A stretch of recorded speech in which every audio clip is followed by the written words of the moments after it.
All right, let's jump into another deep dive. This one, well, it's a tough one. We're looking at the McKenzie family murders. From 1993. Yeah, 1993, Western Australia. It's one of those cases, that sticks with you. Lots of twists and turns. Sadly, some questions that might just never have answers. But we're going to go through it all Clear. based on the actual case files. Really try to understand what happened, how the investigation went down, and, just the impact of this whole thing. What I find fascinating about this case is even though forensic tech wasn't what it is today, it forced the investigators to think outside the box. Oh, yeah. Yeah, I mean, we're talking 93 here. They had to use every tool they could get their hands on. Even, and this might surprise you, analyzing sorbolene lotion. Wait, hold on. Analyzing lotion? What's that all about? Well, nowadays DNA would be the main focus, but back then it wasn't really an option. It's like trying to solve a puzzle with half the pieces missing. I can see that. So let's start with the basics. Who are the McKenzies? Okay, so the McKenzie family lived in this small house, pretty isolated actually, outside Gren, which is a tiny town in Western Australia. Karen, the mom, was 31. She had 3 kids. Daniel, he was 16. Amara, she was 7. And then little Katrina, only 5. Karen, she was really trying to make a good life for them, for her kids. It sounds like she had a lot on her plate. Yeah, she did. Became a mom young, moved to Western Australia for a fresh start, and things were finally looking up for her. And then, well, this happened. Tragic. You mentioned the house is isolated. How did that play into everything? Right. So on February 22nd, 1993, 2 of Karen's friends, Ron and Dina, they were driving out to her place. They were going to help her with some home repairs. Okay. And being so isolated, surrounded by that dry grass, the eucalyptus trees, it all became a major factor, not just in the crime itself, but the investigation too, and the fear that just gripped the whole community afterwards. It's hard to imagine the scene they came upon. It was horrifying, absolutely horrifying. They found Daniel's body first, lying in the driveway. He had been brutally inactive. And then inside the house, Karen's body. And then the 2 girls, Amara and Katrina. The violence was so extreme that the court actually issued a suppression order. A suppression. Yeah, basically a gag order to keep the most gruesome details, away from the public. Even the police officers who responded, these are seasoned professionals. They were deeply affected by what they saw. I can only imagine. So where did the investigation go from there? I mean, where do you even begin with something like this? It was tough. From the get-go, no clear motive. The crime scene was just covered in fingerprints, unidentified fingerprints. And like I said, this was 1993. DNA technology wasn't what it is today. Right. So how'd they start piecing it together? Any leads at all? They started by looking into Karen's life, talking to anyone who knew her. And a few names, well, they stood out. People who might have had a reason. Okay, who are we talking about? There was Andrew Allen, Karen's ex-partner. He was the father of Amara and Katrina. Then there was Shane East, a guy Karen had dated briefly, and then Bill Mitchell, a friend of Karen's. They had this big argument, a public one, at a party just days before the murders. Wow, 3 very different possibilities there. How did they decide who to focus on? Well, in the middle of all this, a tiny clue popped up. It seemed insignificant at first.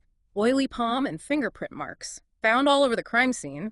Seems like a dead end, but they analyzed it and found out it was, get this, sorbolene lotion. Lotion? Seriously? How is that a clue?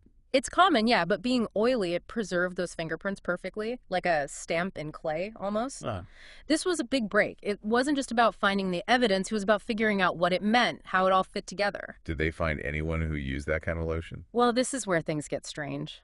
Bill Mitchell, the guy who argued with Karen, he staged an attack on himself at a friend's house. Claimed people were after him because they thought he was a killer. Wait, he staged an attack. Why would he do that? Right. You'd think he'd want to clear his name, not make himself look suspicious. But sometimes, people do weird things. Maybe guilt, maybe they want attention. Who knows? So did it throw the investigators off? Nope. Quite the opposite. Because of this whole staged attack thing, the police took his fingerprints, standard procedure, and guess what? They matched. They matched the prints at the crime scene, the ones made with that sorbolene lotion. Wow, talk about a backfire. So did he confess then? He did. They had him dead to rights. He even led them to the murder weapon, an axe he dumped in a river. His confession was chilling, cold, callous. He described it all in detail. Killing Daniel first, then Karen, then the little girls. Horrible.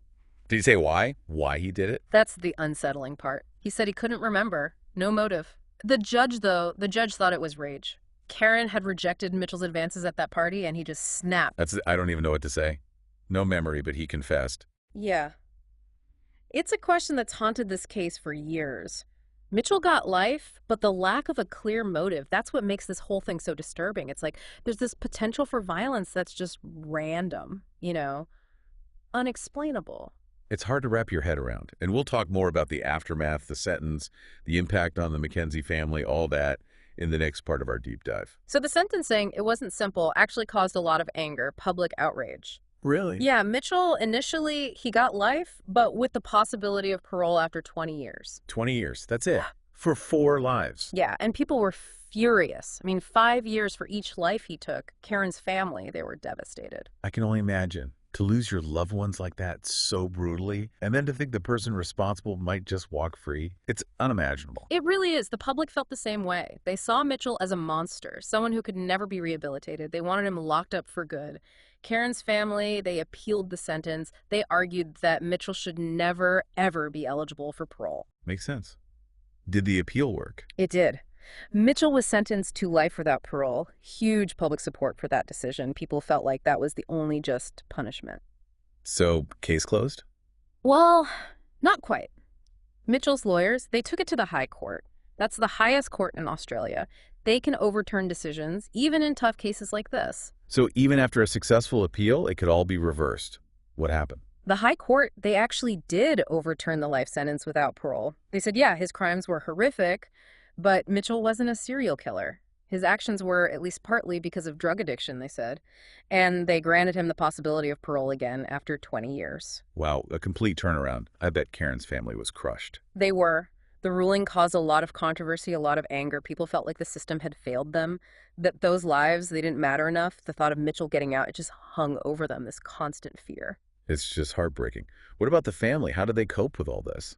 With knowing he might get out one day? Karen's sister, Evelyn, she became a fierce advocate for her family. She was determined to do everything she could to stop Mitchell from ever being released. She believed he would kill again if he was given the chance. And on top of everything else, she even got this threatening letter. It talked about her young daughter and said he would see her when he got out. Oh, God, that's terrifying. Was it from Mitchell? Thankfully, no. The police, they said it was a hoax. Probably someone who saw a TV show about the case, you know how it goes. But still, imagine getting that letter. The fear, the emotional toll, it shows you these crimes, they don't just affect the immediate victims. It's the families, the communities, everyone's left dealing with it. You're so right. It's easy to forget that human side of things. What about the rest of the family? Karen's mother. How did she take the news? Oh, Barbara. She was devastated too. She just couldn't understand how someone who killed 4 people, including her 2 granddaughters, could ever get out of prison. And it really shows you how sometimes the sentences, they don't seem to fit the crime. The emotional impact, the loss, it's just not reflected. It's a tough issue for sure. So what happened? Did Mitchell actually come up for parole? He did. In 2010, he got moved to a medium security prison. And then in 2013, he was eligible for parole for the first time. The McKenzie family, they were bracing themselves. Can't even imagine how they must have felt. So what happened? He was denied, thankfully, but it wasn't really a victory. It offered very little comfort. See, in Western Australia, once he hit that 20-year mark, Mitchell's case, it gets reviewed automatically every 3 years. So every 3 years, the McKenzie family, they have to go through this all over again, relive the trauma, fight to keep him locked up. That's just awful. They never really get any peace, do they? Not really, no, but they kept fighting. Evelyn, she was amazing. She actually went and met with Mitchell face to face. Wow, she did. Why? She wanted him to see her, see the pain he caused, to really understand what he did. I bet that was intense. What happened? Well, Mitchell, he apologized. Said he was a changed man, a model prisoner, all that. But for Evelyn, it wasn't enough. Not even close. She told him straight up that she would fight to keep him in prison for the rest of his life. That's powerful. It must take so much strength to do something like that. She's incredible. And she didn't stop there. She started a petition to change the law to make sure Mitchell would never get out. She was determined to do whatever it took to make sure her sister's killer never hurt anyone ever again. You know, it's incredible. Evelyn's strength, facing such a tragedy and just, I don't know, keep going like that. Knowing that every few years she might have to face the possibility of Mitchell actually being released. It's a lot. Yeah, it really makes you think about how our justice system works. Is it just about punishing people? Or is it also about protecting everyone else, even if that means keeping someone locked up for life?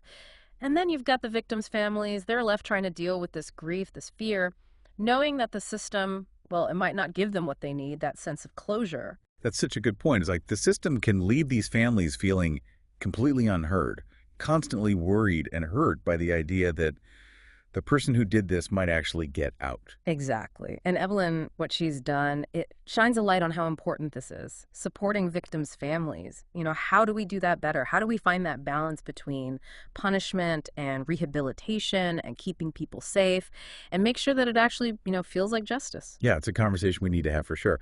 But in the meantime, how has Evelyn managed to keep going? I mean, with all this uncertainty. It's really amazing.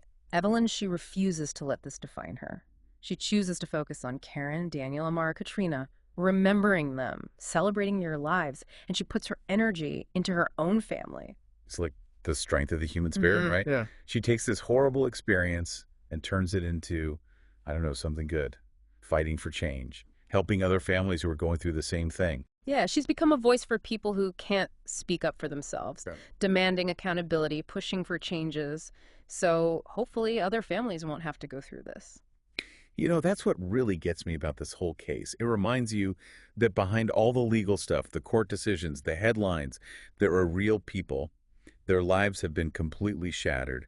Evelyn's story, it reminds us to look beyond the, I don't know, the sensationalism of it all, to see the real cost, the human cost of what happened. Absolutely. And even though technically this case isn't closed, Bill Mitchell can still get parole every 3 years. She's not giving up. She's like the embodiment of strength, of family love, of fighting for justice, even when it seems impossible. It's really something. So, as we wrap up this deep dive, we have to acknowledge this is heavy stuff.